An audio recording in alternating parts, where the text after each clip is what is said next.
I could sit here and probably recite some of the modes to you, but I was not formally educated in jazz education.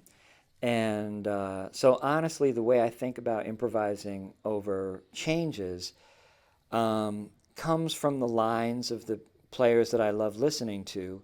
And as far as the extensions, as far as like practicing scales, modes, all that sort of stuff, I think about more coming up with lines that land on notes that make sense. Notes that if there isn't a piano player, if there isn't another guitar player, the listener can still hear the chord changes and I can still feel a degree of satisfaction that I'm creating something that is within my vision, you know,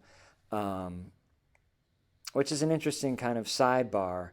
But as I get older, I find that the refinement of like licks, the refinement of my own lines, my own ideas has become more and more a priority. And which brings up another sort of thing that I think about sometimes. Mark Ribot, great guitar player who's in New York, kind of on the avant-garde scene that probably many of you have heard of, said something once to the equivalent of creativity is the result of people trying to imitate and getting it wrong.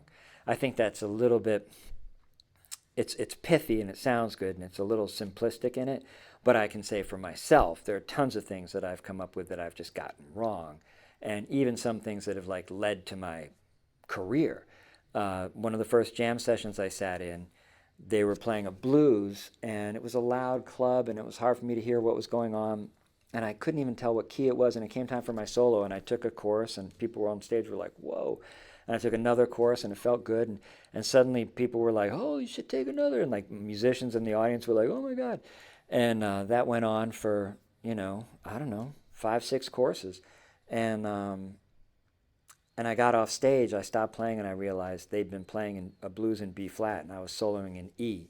But man, that night, you know, everyone wanted my number and people started calling and I started getting gigs and suddenly I was like, you know, the out guy. And like, I mean, I literally, I haven't stopped working since that night. So sometimes a good messing up, you know, can set you straight.